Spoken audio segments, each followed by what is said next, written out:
Lal Qila, red fort, Bharat के सबसे प्रतिष्ठित और ऐतिहासिक स्मारकों में से एक है, जो देश के समृद्ध इतिहास, स्थापत्य कला और सांस्कृतिक विरासत का प्रतीक है।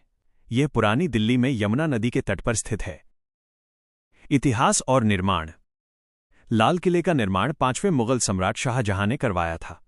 जब उन्होंने अपनी राजधानी को आगरा से दिल्ली स्थानांतरित करने का निर्णय लिया, तब 13 मई 1638 को इस विशाल किले की नींव रखी गई। वास्तुकलाकार। इसका डिजाइन प्रसिद्ध वास्तुकार उस्ताद अहमद लाहौरी ने तैयार किया था, जिन्होंने ताजमहल का डिजाइन भी बनाया था।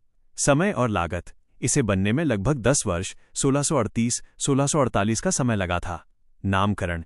इस किले को शुरुआत में किला-ए-मुअल्ला, महान किला कहा जाता था। बलुआ पत्थर, रेड सैंडस्टोन के विशाल लाल प्राचीरों, दीवारों के कारण इसे बाद में लाल किला कहा जाने लगा। वास्तुकला और डिजाइन। लाल किला मुगल शैली की वास्तुकला का सर्वोत्कृष्ट उदाहरण है, जिसमें फारसी, यूरोपीय और भारतीय हिंदू कलात्मक शैलियों का अद्भुत संगम देखने को मिलता है। यह किला लगभग 256 एकड़ के क्षेत्रफल में फैला हुआ है और अष्टकोणीय ऑक्टैगनल आकार में बना है। इसकी रक्षात्मक दीवारें लगभग 2.41 किलोमीटर लंबी हैं। प्रमुख संरचनाएं और आकर्षण। 1. लाहौरी गेट। लाहौरी गेट ये किले का मुख्य प्रवेश द्वार है, जो चांदनी चौक की ओर खुलता है। 2. छत्ता चौक। चट्टा चौक। प्रवेश करते ही एक ढका हुआ बाजार आता है, जहां मुगल काल में शाही परिवारों के लिए रेशम और आभूषण बिकते थे। 3. दीवान-ए-आम। दीवान-ए-आम ये जनता से मिलने का स्थान था, जहां सम्राट आम लोगों की फरियाद सुनते थे। यहां एक अलंकृत संगमरमर का सिंहासन बना है। 4. दीवान-ए-खास। दीवान-ए-खास यह सम्राट का निजी सभा भवन था, जहां वे अपने मंत्रियों और विदेशी राजदूतों से गुप्त चर्चा करते थे। प्रसिद्ध मयूर सिंहासन, तख्ती ताउस और कोहिनूर हीरा कभी यहीं रखे गए थे। 5. रंग महल और खास महल।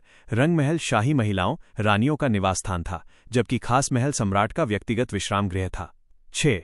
नहर-ए-बहिश्त, पैराडाइज कैनाल किले के भीतर बहने वाली एक नहर, जो सभी शाही कमरों को ठंडी हवा और जल आपूर्ति प्रदान करती थी। 7. मोती मस्जिद। मोती मस्जिद यह शुद्ध सफेद संगमरमर से बनी एक छोटी मस्जिद है, जिसे बाद में सम्राट औरंगजेब ने अपने व्यक्तिगत उपयोग के लिए बनवाया था। ऐतिहासिक और सांस्कृतिक महत्व। लाल किला न केवल मुगल साम्राज्य का केंद्र रहा, बल्कि इसने भारत के स्वतंत्रता संग्राम के कई दौर देखे हैं। ब्रिटिश काल। 1857 के प्रथम स्वतंत्रता संग्राम के बाद अंग्रेजों ने अंतिम मुगल सम्राट बहादुर शाह जफर को यहीं बंदी बनाया और किले पर कब्जा कर लिया। अंग्रेजों ने किले के भीतर कई ऐतिहासिक संरचनाओं को तोड़कर सैन्य बैरक बना दिए थे। स्वतंत्रता का प्रतीक। 15 अगस्त 1947 को भारत के प्रथम प्रधानमंत्री पंडित जवाहरलाल नेहरू ने लाल किले के लाहौरी गेट पर पहली बार भारत का राष्ट्रध्वज तिरंगा फहराया था। वर्तमान स्थिति और यूनेस्को धरोहर। आज लाल किला भारत की स्वतंत्रता और संप्रभुता का राष्ट्रीय प्रतीक है। स्वतंत्रता दिवस समारोह। हर साल 15 अगस्त को भारत के प्रधानमंत्री लाल किले की प्राचीर से देश को संबोधित करते हैं और तिरंगा फहराते हैं। विश्व धरोहर स्थल। वर्ष 2007 में यूनेस्को ने लाल किले को विश्व धरोहर स्थल वर्ल्ड हेरिटेज साइट घोषित किया।